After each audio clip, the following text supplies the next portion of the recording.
Hi there. This is a book talk on chapter 2 of The Artist Way, Recovering a Sense of Identity. This is a journey of creative recovery, and it's grounded in a spiritual practice, which involves writing and spending quality time with ourselves, as well as tasks to go deeper um, and really heal through the process. So, week 2 is about recovering a sense of identity, and the main topics are going sane, poisonous playmates, crazy makers, and then skepticism and attention. Those are the 5 central themes. The first one, going sane, is about trusting our creativity, and a lot of times in this process we may feel crazy.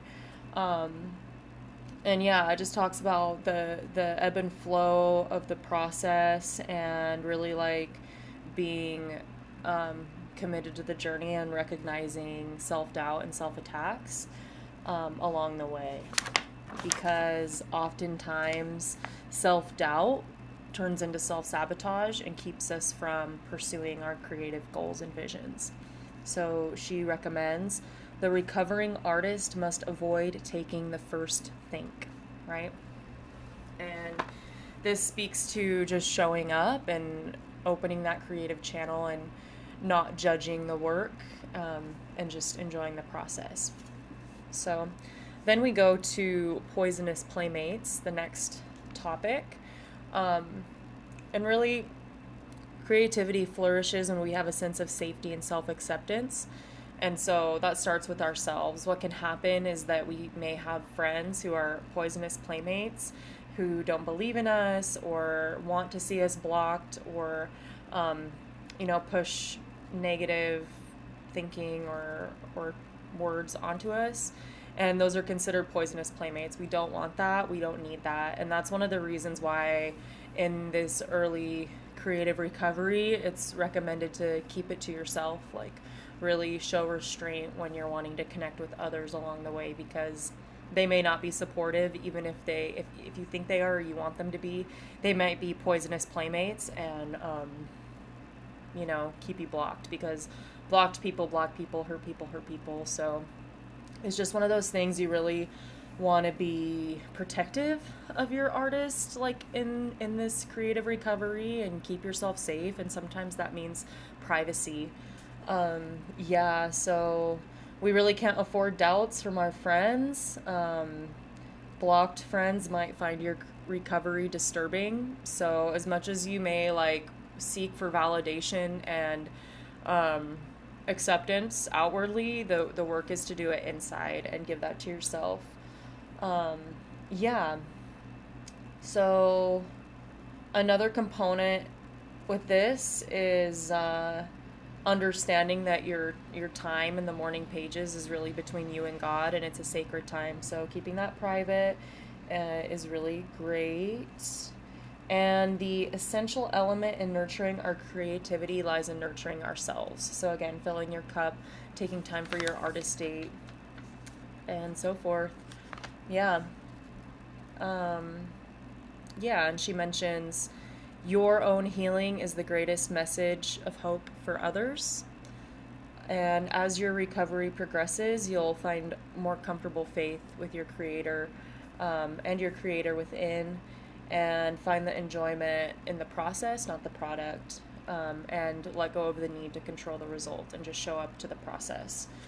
She recommends later in this chapter to place a sign where you work that says, "Great Creator, I will take care of the quantity, you take care of the quality." That is one of the rules of the road, which I'll read here at the end. The next theme, which is connected to poisonous playmates, is crazy makers. So, crazy makers is a pretty there's a lot to it in here. I would recommend reading more about it and like sitting with it and reflecting on your own life to deepen your understanding of crazy makers. But essentially, they're people who create storms, right? They love drama. It's all about them. They create chaos. They're all consuming. They want to rule your world. So we're saying goodbye to crazy makers, and putting up boundaries with that. Um, yeah. So, yeah, they bring distractions. If you're involved with a crazy maker, you probably already know it. You might be a crazy maker yourself. I know I have been before, so that's okay. Um, yeah. So, anyways, drama, drama, drama. Definitely some narcissistic tendencies. The highlights of this, and these are, bullet points like, if you are 3 out of the 10, you might be a crazy maker. Kind of that energy. But they're poisonous for any sustained creative work. Like, you really don't need that. So, crazy makers break deals and destroy schedules. Crazy makers expect special treatment. Crazy makers discount your reality. Crazy makers spend your time and money. Crazy makers triangulate those they deal with. Crazy makers are expert blamers. Crazy makers create dramas, but seldom where they belong. Crazy makers hate schedules except their own. Crazy makers hate order. Crazy makers deny that they're crazy makers. Yeah, those are some of the the the bits about crazy makers. She says, if you're involved in a tortured tango with a crazy maker, stop dancing to their tune. Pick up a book on codependency or get yourself a 12-step program for relationship addiction. So, the next time you catch yourself saying or thinking, they are driving me crazy, ask yourself what creative work you're trying to block by your involvement. This is one of the ways that we keep ourselves blocked by who we choose to engage with. So, got to get rid of those crazy makers, or at least set healthy boundaries and distance yourself. The next bit is a barrier to creative recovery, which is skepticism. Yeah. And it might even be deeply held skepticism, which she calls the secret doubt. So, yeah, it's just, it's one of those things like if you're skeptical, that's okay, but allow the practice to like be kind of scientific about it. Like show up to the page, see what happens.